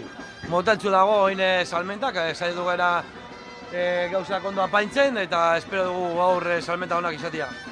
Oraindik ondo, jende pilo dago hemen. Aurten da nire lehen urtea hemen Santo Tomasen, eta ondo. Eguerdian, batez ere. Nahiko ondo, eguraldi ederra eta nahiko ondo dago. Jendea etorri da erosteko gogoek. Jendea eskertzen du guk hemen egotea eta ikusten da mugimendu asko gaur. Eguraldi ona eta jendea oso pozik eta gogoekaz. Ari gara saltzen eta goiz-goiztik gainera. Ondo doa, egune ona iten dau, eguzkitzue eta ondo. Undino guizetitzu da, emetik guerdirako, saltzen badugu ekarri duguna. Ontsa hasi da geixen bele, lehen orduan nahiko lasai egon gara, baina oin oso politxo gabiz saltzen, bai, saltzen gabiz, jentie oso gustora barrez, urte bizen San Tomasik ospatu gari, posik, bai. Niri ez duzta gustetzen, ze azken finean betidanik izan da plaza berrian salmentak eta, orduan geure ubikaziotik edo gure gure lekutik arteatzea ez duzta gustatzen, da ganera erabakize hori hartu daue gutaz aparte. Niretzat ondo dago, ez dakit beste urtean nola funtzionatzen dela, baina aurten niretzat hemen guztiak ondo. Ni pertsonalki berdin zait, baina jendea hau pizkat holan enfadaute edo, ez dakit nola esan, ze azkenean jende asko pilatzen da hemen arenalean eta postuak saturatzen dira asko jendeagaz. Nik adibidez beti egona alde honetan, orduan nire aldetik ez dut nabaritu desberdintasunik. Hasieran eiten zan, hasi zanan eiten, eta ematen du putzu bet pena hori faltan dauelako, zango giroa. Ni urteokaz hemen egonaz, eta hemen be jente asko egoten da. Eska jentie deskolokaute daudana dela, askoaren aleko produktori topetan, ez dakiz zenbaki daukien, da pizkatzo bat hor dabiz, bai. Bepatzen zenuten, zenolako garrantzia duen lehen sektoreari babes ematea, baina egun guztiotan zehar ikusi dugu azken hilabeteotan zenolako egoerak pairatu behar izan dituzten, inflazioa, lehorteak, zuteak ere tarteko, eta beraiek ere ohartarazten dute, ez dagoela gainera belaunaldi aldaketarik, bizi dituzten baldintzak direla eta lehen sektorea izan daiteke desagertzear dagoela hemen bintzat. Eta egun honen helburua izan behar da, ekoizleen produktuak zuzen erostea eta ez taloa jatea. Taloa izan behar da horren ondorioz edo horren ondorioa, ezta? Eta justu badirudi aldrebez dela. Eta gainera lehen sektoreko ekoizleak guztiok pilatzen ditugu, gainontzeko lekuetan ez molestatzeko, ezta? Pizka bat arraro geratzen da. Talo ere produktu bat izan. Bai. Eta nola egiten duen. Egia da, esan eta orain gauza askon ondorioz geopolitikaren gatik, eta badirudi elikadurari garantzia gehiago ematen hasiko direla estatuak oroar, ez? Lehentasun politikoetan konturatzen hasi garelako ere, edo nonbait potentzia handien interesak eta gerrak hasten direnean, batean artoa ez dela iristen norabait, edo garia barkatu ez dela iristen ara, prezioak igo egiten direla eta behar dugula, faltan somatzen dugula, bertan ekoizten duguna, bizializateko, eta urte asko, hamarka asko, denbora asko daramagu hori azten. Gure lurra antolatu dugu beste interes batzuen arabera, gure konsumoa kanpotik ekarretako produktuetan oinarritu dugu, lehen esan dugun dimensio irrazional hori, oso urrutitik datorrena, merkeagoa da bertan egiten duguna baino, eta bar. Orduan, orain badirudi hasi behar garela remontatzen denbora eta ezin dugu. Hori da benetan daukagun problema, eta orain entzun ditugunean instituzioetatik eta zenbait mezu denbora asko gobernatzen darama jendearena, orain erdigunea kokatuko dugu lehen sektorea, ze oso garrantzitsua etorkitzen da, baina hori ez da erori besterik gabe, ez da erori merkatuaren, ez erori da, ez delako inongo politika aktiborik egin, edo egin baldin bada kontrakoa izan da, ez da? Hala izan da. Eta zenolako, entrenatu guztiok zenolako inpaktuak dituen baita ere ekologiaren aldetik, ez? Bertako produktuak kanpora eramatea, bertan ikusten direnak kanpotik ekartzea, ez du inolako logikari, ez da? Bai, klima larrialdia badator, gauza horietatik, ez da? Kanpotik eta oso urrunetik ekartzen badituzu gauzak, prezioekin nahiko harrituta geratu nintzen, ze pasaden astean esan zuten, frutak oso garesti daude, batez ere, gereziak eta pinudiak, eta pina. Eta ni geratu nintzen, gereziak nola ez egon daitezke merke justu abenduan, ezinezkoa da, eta nondik ekartzen ditugu gerezia, suposatzen dut Hego Ameriketatik edo.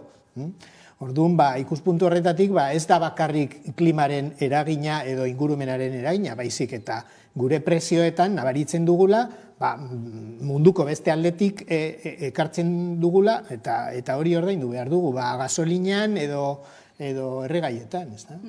Bai, kontsumorako hausnarketa bat, bideratzen du honek, eta baita ere Gabonak ikertu ditugula bihar eta etzi Amazoneko langilek grebara deitu dute, berriro ere, Trapagarango lantoki horretan, eta behin eta berriro ere, mai gainean jarrita, justu, egun horietan izango dela greba bai, Olentzeroren atarian, baina beraien lan baldintzak hobetu nahi dituztela, ez da? Bueno, haien lan baldintzak dira, sindikatuek azaldu dute oso ondo, eta horretan ez nahi sartuko, baina nire hausnarketa izango da. Esan zuten ekonomia digitala edo digitalizazioak ongizatea ekarriko zuela gizartera, eta nik ikusten dudanez justu aldrebez izan da. Banaketa, ez dakit Amazonena, baizik eta Globo eta gainontzeko Ridersen enpresak, zer ekarri dute? Gure ongizaterako edo gizartearen ongizaterako dago oinarrituta lan baldintzak azkarretan eta langileen pobrezian. Orduan, ikuspuntu horretatik, birpentsatu behar dugu, ekonomia berri mota horiek horien atzean zer dagoen eta zenolako gizartea sortzen ari den. Hori da, ez azkenean gizarte dual bat ari gara sortzen gero eta dualagoa dena, ez da? Badira aldaketa hori ongizatearekin lotzen dutenak, konsumitzeko modu batekin eta oso pozik egon daitezkenak horrekin, eta badira hori horrela izan dadin, inolako ongizaterik zaukatenak, ez? Beraz, hor dualismo bat badago. Nolabait prekarietatean oinarritzen den eredu bat, ondaso jakin batzuetan eta bizimaila batera iritsi ezin duena, eta beste bat, nolabait, gozatu dezakeena, beste baldintza batzuekin, eta geratzen dena da, bi zera dualismo horretan, eta biak dira langileak, langile prekarioak edo prekariatua ditzen den hori zenbateko volumen hartzen duen, eta besteak zenbateko hartzen duen, eta hor kezkagarriena da tendentzia. Diferentzia horiek gero eta handiagoak izate, eta beraz, gizarte gero eta dualago batera jotzea, ez da. Amazon dago, jendeak Amazonetik erosten duelako. Bai, argi eta garbi. Eta zuk esan duzuna, bi abiadurako gizarte bat sortzen baldin bagara, poliki gizartea apurtuko da. Eta hori da kezkagarriena, da hori langile pobre eta gainontzeko langile. Eta gizartea apurtzen denean, gero zirrikitu horietatik sortzen da ultraeskuina eta populismoak, eta orduan ez gara harritu behar gauza horiek gero eta sarritan ikusten dugunean, gauza baten ondorioz dago bestea. Bai, hori da, ez? Azkenean, ultraeskuinaren gorakadak, segurazki bi dimensio edo bi ezaugarritu bat hori da, egoera material etorkizun eskaseko bizitza proiektuak, ez da? Egoera material txarrarengatik, prekarietatean bizitzaren eta bestetik, injustizia sentimendu batek ere, ez da? Alegia, badago, eta askotan, belaunaldietan ere ikusten ari gara gero eta gehiago, ez? Arrakala hori, baina badago injustizia percepzio bat ere, gero eta handiagoa dena, eta hori egia da, ultraeskuinak bideratu dezakela edo etorkinen kontra, edo demokraziaren kontra momentu batean, alegia errua demokrazia bota, ez, Joserrak esan du, digitalizazioak ongizatea ekarreko zuen promesa bat egon dela, baina gero ez dela bete. Zer pentsatu behar du langile batek esan diogunean ongizatea etorreko dela digitalizazioarekin, eta gero prekarietatea jasan duenean. Hor, badauka amorru edo aserre bat, ez, bideratu daitekena hortik, ez, azkenean, promesa faltsu asko egin direlako edo egiten ditugulako, ez da, eta nik ere bai, agian, ez da, eta demokraziaren balioak, ongizatearenak, progresoarenak, eta bizi estilo horrenak, eta horrek sortzen du arrakala handi bat, sortzen du amorru bat, sortzen du deskonexio bat, zirkuito instituzional eta politikoarekiko, eta hor dago aukera handia oportunismotik hori guztia aprobetxatu dezakeen jendearentzat, ez da? Bai, eta nik izteko esango nuke oso garrantzitsua dela sindikatuen papera egoera horretan. Ze azken finean langileen borrokak eta sindikatuen denuntziak eta funtseskoak dira langile pobre horiek bakarrik ez egoteko eta ultraeskuinaren esku ez geratzeko. Arlo politikoari begira ere jarrita aste honetan zer esana ematen ari delako, ez da, Madrilen gertatutako hori, auzitegi konstituzionalaren erreforma hori legebiltzarrean egingo zena geldiarazi duelako auzitegi konstituzionalak berak, krisi instituzional bat piztuta, ez, boteren arteko krisi hori eraginda, zenolako irakurketa egiten duzu gertatutakoari buruz? Bueno, a ver, irakurketa bakarra izan behar da, eta epaileen papera tamalgarria dela, utzi ditugu epaileak arlo politikoan jokatzen, eta hori oso arriskutsua da, eta orain ikusten ari gara. Justu kasu honetan bi atal daude. Alde batetik dago azala eta gero mamia. Eta azala da, legea korrika onartzen den prozesuan epaileek aukeratu dute edo hartu dute aitzakitzat hori prozedurak ez direla bete. Eta Europar Batasunak bat etorri da iritzi horrekin. Baina hori da azala, Eusko Jaurlaritzak ere hainbat eta hainbat lege onartzen ditu, inolako txostenik gabe edo behar zituzten txostenik gabe, baina hori ez da egon behar borondate politikoa edo borondate demokratikoaren gainetik. Prozedurak ezin dira funtseskoak izan behar, funtseskoa izan behar da, hori, boskatu behar dela. Gero konstituzionalak esango du, bertan bera utziko dut lege hau, baina ez boskatzea eta geliaraztea boska bat hori bai tamalgarria eta hori da mamia, kontuaren mamia, nire ustez. Bai, ados nago, metafora hona da, azala eta mamiaren ze bat gauza bada, gobernua sartu da horrelako esprin legegile batean, eta uzet horri egin altzezkio kritika politikoak, zilegiak direnak eta seguraski arrazoizkoak ere, baina gero dago konstituzionala bera, tresna bezala, ez? Eta ez gerari bakarrik erabakiaz, edo konstituzionalak hartzuen erabakiaz, ez? Ari gara sistemaz, beraz, sistemaren funtzionamenduaz, ez? Azkenean nik ez daukat zalantzarik, auzitegi konstituzional bat egoteak, auzitegi konstituzional bat ez egotea baino demokratikoagoa izan daitekeela paperean, ez? Berme bada, azkenean auzitegi konstituzionalak nolabait babesten du konstituzio gilea dela herria, berez, ez? Herriak konstituzioa babesten du gobernu baten gehiegikerien edo autoritarismoaren aurrean, adibidez, ezta? Arazoa zein da, tresna demokratikoak erabili daitezkela modu oso bihurri eta makur eta okerrean, ezta? Eta Estatu Espainolaren kasuan ikusten dugu hori ez dela zerbait orain gertatzen hasi dena. Baizik hori ohitura badela, ezta? Horren erabilera ohitura bada.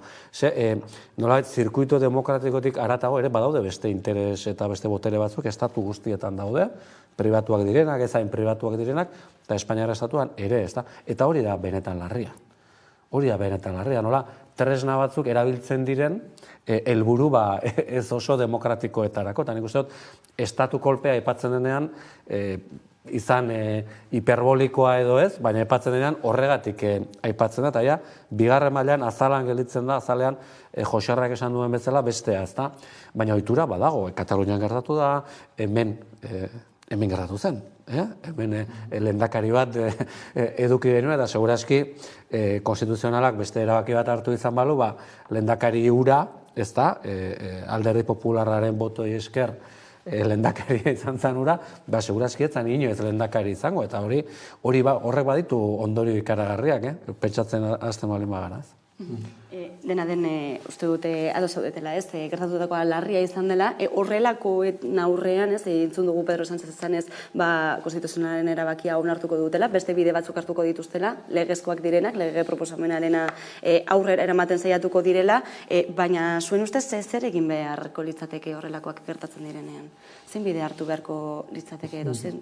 Ni ez naiz legeetan aditua, naiz eta hori legebiltzarrean egon ginen, baina hor legeak egiten dira, baina behar diren bideak horiek onartzeko oso bihurriak dira batzutan. Kasu honetan, zergatik konstituzionalak ez du baimendu bozketa. Bozketa egiten baldin bada, legea indarrean dago, eta legea indarrean dagoenean, berrizten da konstituzionalak berak ikusi behar duen legearen konstituzionaltasuna. Horrezegatik da estatu kolpe. Beraiek geldiarazi dute euren berriketa, ezta? Orduan, nik ez dakit ze bide daude hori geldiarazteko, baina ulertzen dut estatuko presidenteak ezin duela esan, ez duela onartzen konstituzionalak esandakoa, baina nik ez ditut oso argi ikusten ze bide hartu behar dituzu, hori gainditzeko. Bai, klaro, lehen Joxarrak oso ondo esan du, prozeduraren zentzua zen da, ez? Prozedura da, posibilitatu behar duena, ahalbidetu behar duena, kasu honetan borondate demokratiko bat, ezta? Hori da prozeduraren funtzioa, ez traba jartzea, ez evitatzea, ez ekiditea debate publikoa, ezta? Edo deliberazioa, ezta? Hori da, ez?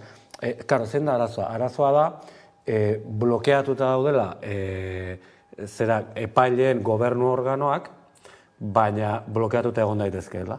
Prozeduraren arabera, posible da, blokeatuta egotea. 4 urte daramate blokeatuta, eta horrek dakar, da azkenean kate bada, domino kate bada. Hemen hartzen den blokeatzean erabaki horrek, dakar agura eta bestea, eta blokeatzea erabaki du, kasu honetan, eskubiak. Aktore politiko batek. Baina hori posible da, sistema horren barruan gertatu daiteke. Horrek zer esan nahi du? Akats badagoela, aliga prozedurak ez daudela ondo, erabili daitezkelako modu oso makur batean, beraz, ni ere ez nahi inondik ere adituan legeetan, baina soluzioak izan beharko luke, edozen kasutan, hori ekidingo duen, ez dakituaren lege bat egingo dute, ez dakitu hori izango da soluzioa, baina hori egitea ekidingo duen, edo hori ebitatuko duen prozedura bat egitea. Eta, logika hutsez, alderdi batek blokeatu nahi badu hori ezin izatea. Edo, egotea bigarren aukera bat, Edo zerratik ez, hauteskundeak egitea, eta herritarrek bozkatzea, beste herri batzuetan egiten duten bezala, zein izango diren epaileak. Ezakit, soluzioak prozedura aletik egongo dira, baina beti, berak esan duen bezala, prozedurak izan behar du bideratzeko, ez traba jartzeko, ez da? Eta hemen beste zehaztasun bat da, eta da bitxiena, eta da, konstituzionala ez dela botere judiziala. Hau da, botere judizialaren berrikuntza blokeatzea edo, ez du inolako zerikusirik orain gertatu denarekin. Eta beti aipatzen da hori aitzaki bezala, eta ez da aitzaki. Konstituzionalaren kontua da oso desberdina. Kura pilotzua berdin-berdin, ez da? Bai. Bueno, Jonek esan duena, argi dago. Botere demokratikoa ez da prozedura baten menpe egon behar. Inola ez. Espainian estatua badirudi beste bide batetik doala beti. Gezatatuko dugu, energiaren alorrari helduko diogu, badakizue aurreko astean fusio errentagarria lortu dutela, iragarriz dutela Amerikako estatu batuek, orain arte inork ez duela lortu fusio hori egiteko gastaturiko energia baino gehiago ateratzea erreakziotik, guzti honen inguruan argibideak emango dizkigu Aitor Urresti, bera da irakaslea Euskal Herriko Unibertsitatean, berriztagarrietan aditua ere. Eguerdion, Aitor? Eguerdion, bai. Zenolako garrantzia du estatu batuek aurkeztu duten berrikuntza hau? Garrantzia dauka, baina nolabait guretzat oinarrizko zientziaren barruan sartuko denuke, ez? Hau da, benetan une honetan ez dauka aplikazio praktikorik, ez? Garapen asko behar dugu oraindik ere fusio nuklearra benetan modu komertzial baten egoteko, ez? Gainera, kontutan hartu behar dugu une honetan lortu daneko produkzio modua, ez dela benetan elektrizitatea sortzeko planteatutako produkzio modu bat, hau ikerketarako sistema bat da, eta ezin dau jarraian lan egin, ez? Orduan, garatzeko indik ere, lan nahiko daukate, nik beti izaten dut, ez? Nik 20 urte ja badara matzat lanean, baina karrera ikasten egonean esaten ziguten, 30-40 urteko epea zegoela indik ere fusioa modu komertzialean egoteko, orain aurrera pausu honekin berriz ere esaten dute 30 urte gutxienez behar ditugula, hau da. Badirudi sekulan abitzen ez deneko kontu bat dela, eta hori, indik ere lan nahiko dago hau benetan martxan ikusteko. Dena den ikusi genuen, zenolako iragarpen handitsua egin zuten. Energia berriztagarrien aditu gisa esango zenuke, ez? Behin 5 hamarkada edo gehiago behar direnean, ez? Energia hau garatzeko berriztagarrien taldean sartu dezakegu? Izatez ez da energia berriztagarria, zen azkenean hidrogenoa desagertzen da, helioa sustatzeko, baina hortze benetan berriztagarria ez ditzate izango, baina bai izango ditzatekela energia garbi bat. Baita ere komila artean ikusi behar dugu, ez? Egia da negutegi efektuko gazik ematen ez duela, hori alde batetik, baina bestetik pentsatu behar dugu radiazio pixkat baita ere sortzen dela, ez? Egia da epe laburreko radiazioa badirudila izango dela gertatutakoa, hau da, 50 urtetan irango duana, baina noitik ere, material horiek kudeatzeko arazoak baita ere sortu daitezke, ez? Orduan, niretzat agian, azterketa sakon bat egin ondoren, energia garbi moduan kontutan hartu daikegula, baina berriztagarria ez litzateke izango. Panazea bezala aurkezten ari dira, aurkikuntza hau, aipatu dugu energia garbia bezala, baina energia mugagabe bezala ere aurkezten dutela. Mugagabe hori benetakoa da, Aitor? Mugabe bai edo ez, hortze baita ere ikusi beharko dugu zenolako sistemaren bidez egiten duten, ez? Hidrogenoa unibertsoan asko dago, baina zenolako hidrogenoa behar dugun eta nondik ataratzen dugun hori baita ere aztertuko beharko litzateke. Danadan gertatzen dena da, bai material txiki, gutxi batekin energia asko sortzen dela, eta orduan zentzu hortan agortezintzat hartu geinke. baina hori komila askorekin, ez? Eta nota askorekin, pixkat ondo aztertu beharko litzateke benetan, zenbateko behar duguneko baliobidea zenbatekoa dagoan, zen hidrogena, azken aldian hidrogeno berdeaz asko hitz egiten dugu, baina hortaz aparte hau ez da hidrogeno normala, baizik eta deuterioa behar da, eta hori ez da horren ugaria behintzat gure planetan. Fusioak beraz ez du ekarriko, ez? Gaur egun ditugune arazoen konponbide hori klima larrialdiari aurre egiteko edo eta energia krisiari aurre egiteko. Hori da, hemen batez be kontutan hartu behar duguna da naiz eta aipatzen direneko onura guztiak ekar ditzakeen fusioak, hau ez da izango biharko aukera bat, oraindik ere hamarkadak behar ditugu hau modu eraginkor batean eta komertzial batean martxan edukitzeko, eta gure arazoa biharko arazoa da, hau da, hasi behar garaia, trantsizio energetikoa modu sakon baten burutzen, kontsumoa murrizten, negutegi efektuko gasen emisioak murrizten, guzti hori gaur egin behar dugu, eta ez 30 urte pasata. 30 urte pasa ondoren, agian, salba behar duguneko mundurik ja ez daukagu. Eta orduan, ezin dugu fusioa hitzakitzat erabili, behar dituguneko aurrera pausuak ez emateko. Baitor Urrestimezu horrekin geldituko gara, eskerrik asko beste behin gurean izateagatik. Baita zuei ere. Bueno, Jose Rasuri galdetuko dizutenik eta behin. Zuk nola hartu zenuen fusioari buruzko berri hau?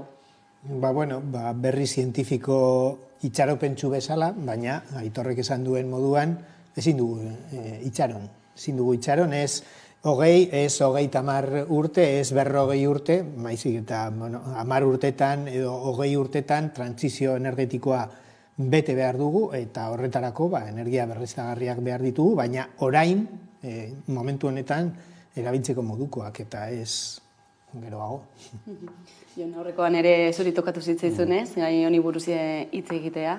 Bai, oso interesgarria, entzun dudan guztia, eta bai ados nago, ez? Nik uste dut, importantea dela, nire ustez herritar bezala etzeengo dute, ez aditu eta. Importantea dela ulertzea, ez dugula planeta salbatu behar, gure burua salbatu behar ditugula. Eta ematen du gauza ezberdina direla planeta eta gu. Eta ez dago B planik kasu honetan. Ezin dugu planeta hartu eta beste norabait eraman, edo ezin gara beste inora bizitzera joan hemen gaude, eta hemen bizi gara, ez da.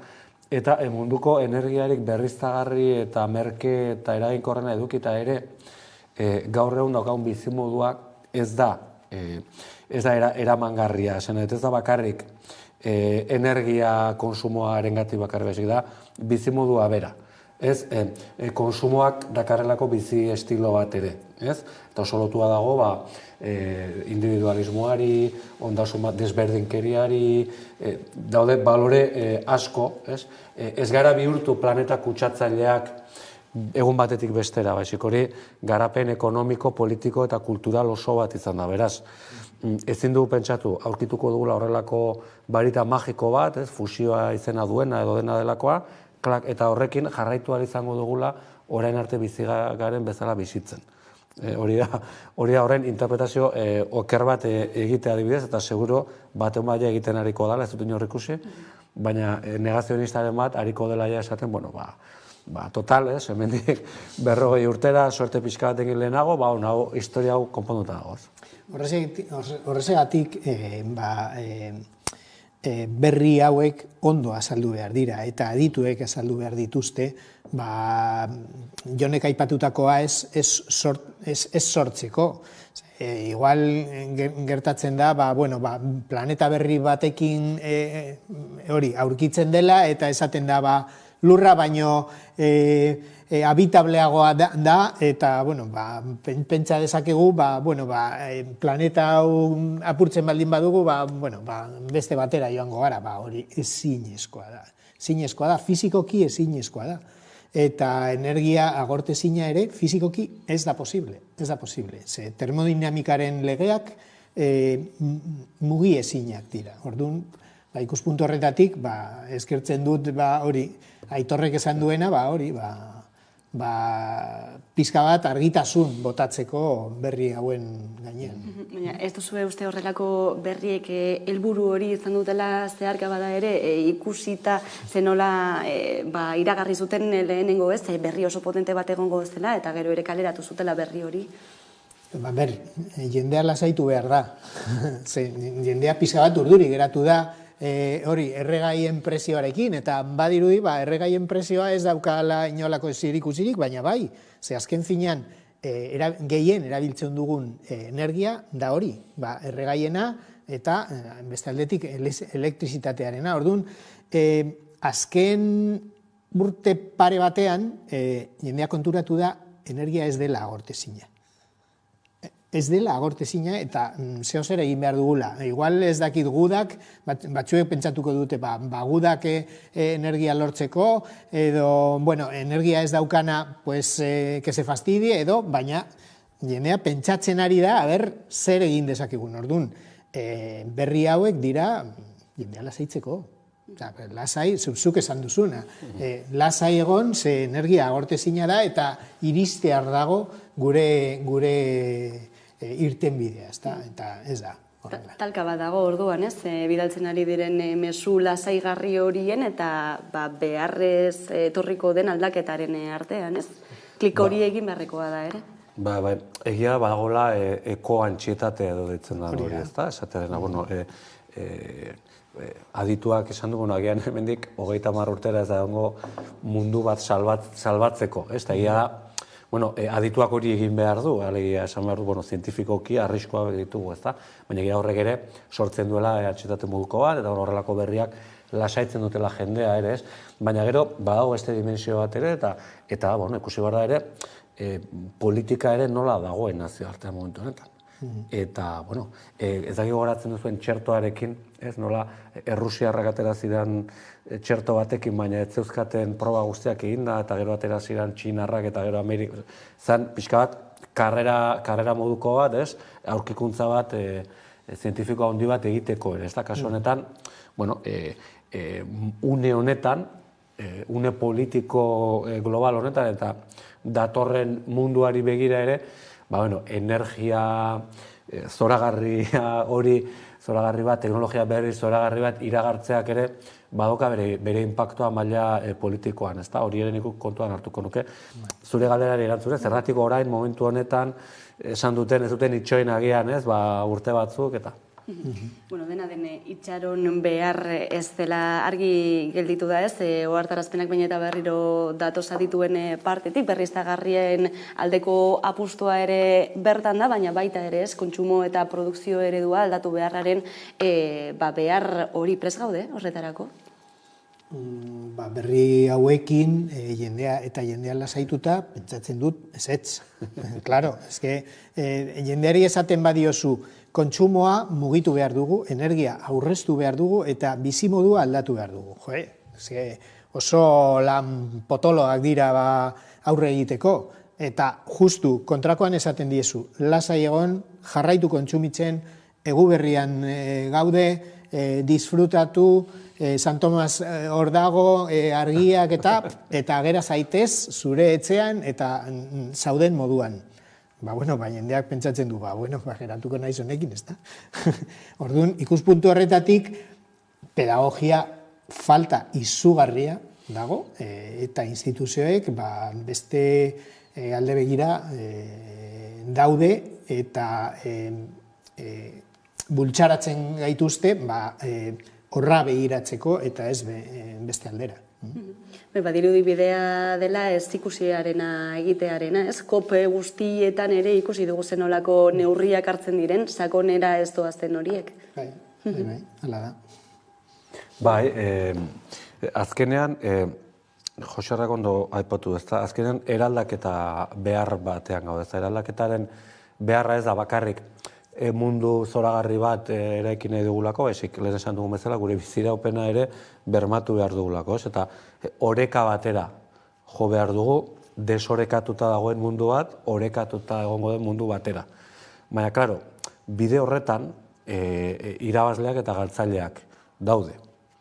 Eta horrela, egoera honetan ere, irabazleak eta galtzaileak daude. Orduan, erabakiak politikoak direnean, ze azkenean erabakiak politikoak dira, mundu guztiak pentsatzen du zer irabaziko dut eta zer galduko dut erabaki hauekin. Eta hor dago zailtasunaren muina. Zer bestela, zientziak, momentu horretan gauza asko esaten dizkigu, zer dan egin behar duguna eta zer dan egin behar ez duguna. Lehen prozedura hitz egin dugu demokrazian, orain politikaz hitz egiten dugunean berdin. Politikak lagundu behar du, ez posible egin behar du mundu orekatu bat. Geratzen dena da, interes asko daudela jokoan, eta hemen ondokoari begiratuta inork ez duela hor atzera geratu nahi. Eta uste dut, Ukrainiako gerrak horren adibide oso garbi bat izaten ari dela, hemen beste interes batzuk daudela potentzien artean, eta hau mundu orekatu bat egitearena neko bigarren mailan uzten dugula. Oso garrantzitsua da zuk esan duzuna. Zer galduko dut eta zer irabaziko dut. Eta geure arazoa orain da kapitalismoak eraginda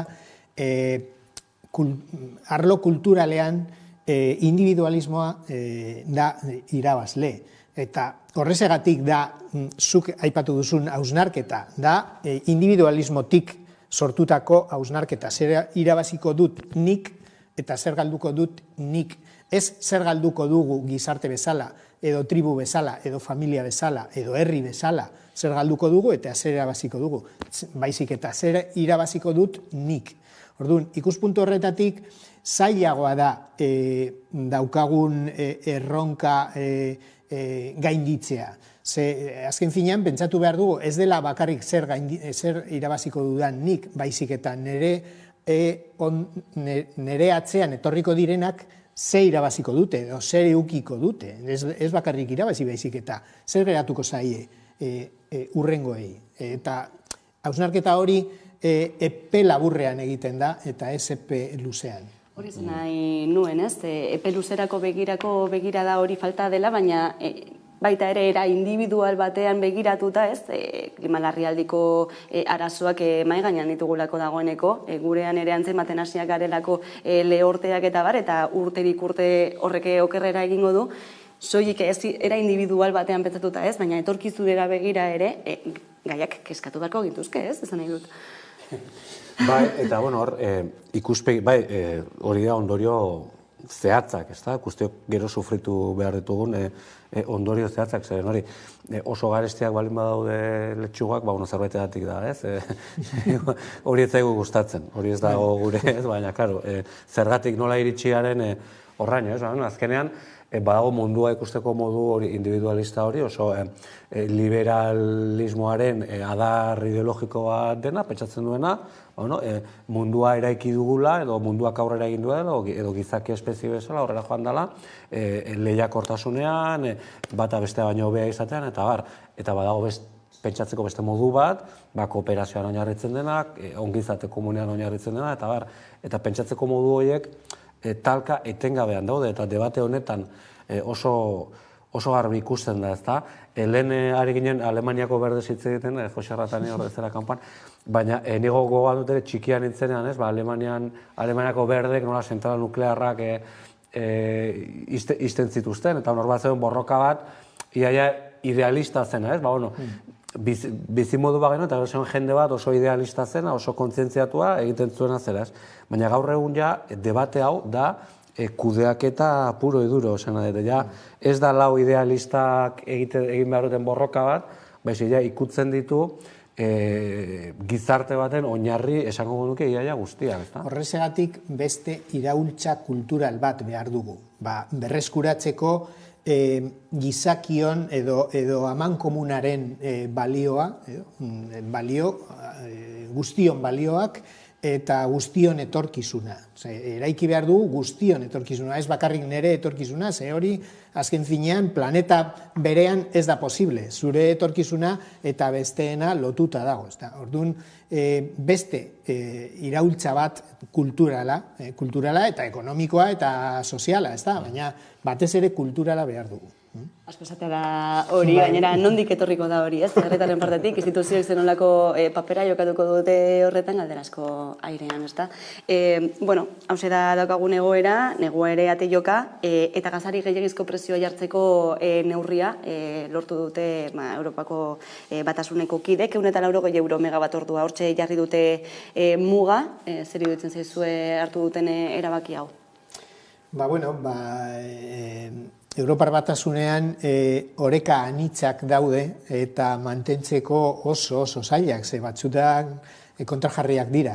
Ze oreka mantendu behar duzu, ez duzu gaz gehiegirik nahi, ze transizio energetikoa egiteko gaza loratu behar duzu, baina aldi berean behar duzu geure ekonomia sustatzeko. Eta behar dugu, baina ez oso garesti, ekonomia mantentzeko eta ez oso merke trantsizioa ez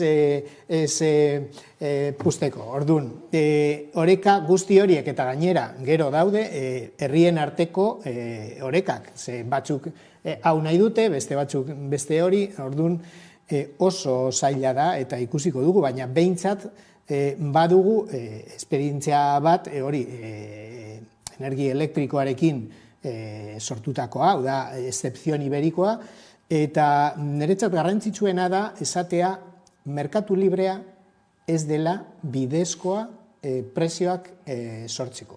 Eta ditugun baliabideak banatzeko edo justiziaz banatzeko. Eta hori da garrantzitsuena, ze orain arte Europar Batasunean merkatu librea zen el totem, eta neurri honekin egiaztatu dute ez dela horrela. Ze guk prezioetan sartu behar gara eta banaketan sartu behar garela. Niretzat horrezegatik da garrantzitsua. Merkatu librea eta justizia, oksimoron handia, ez?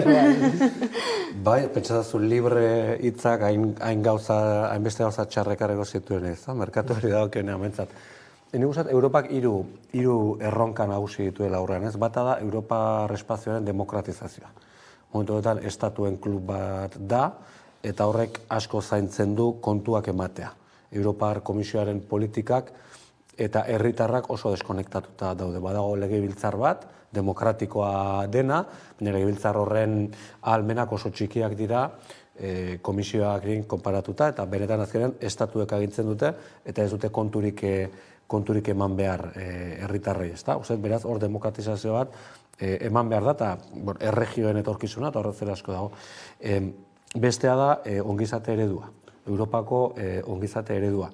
Eta bai, hor merkatu libreak bere horretan, ez bali badu funtzionatzen Frantzian, ez badu Italian, Alemanian, herrialde nordikoetan, zergatik pentsatu behar dugu Europa mailan, orduan hori nola harmonizatzen dugun.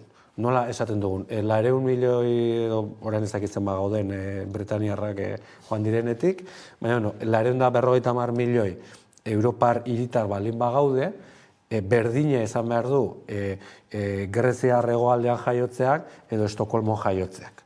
Osea, ezin du izan nu jaiotzean guztiak, orain ongizate eredu bat, noski nik defendatuko dut nire ongizate eredua, ahalik eta zerana, ez da? Zabalena izatea, baina harmonizatu bat, fiskalidade harmonizatu batekin, eta politika eredu, hemen esan da, merkatu librea eta ondasunen mugimendu librea eta hori izan da, totema esan duzu, ez da? Bueno, totema ez da izan, Europar eredu soziala hor dago, hor ateratzen da, Lisboan aterazan, saiatu ziren konstituzio hartan eta zera sartzen eta bar, baina dago pixka bat, esaten den bezala, oraindik egin gabe, ez?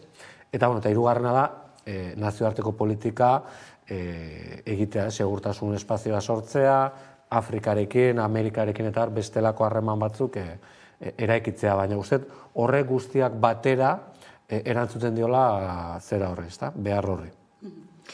Bueno, luzatu genezake solasaldia asko, konplexua delako eta hainbate abia puntu daudelako, baina menutzi dugu gaurkoa ere. Eskerrik asko beste behin ere Jose Becerra eta Jon Antza gurean izategatik, eta ordu betatik aurrera eguneko albiste nagusiak Karolina Suarez lankidaren eskutik ondizan.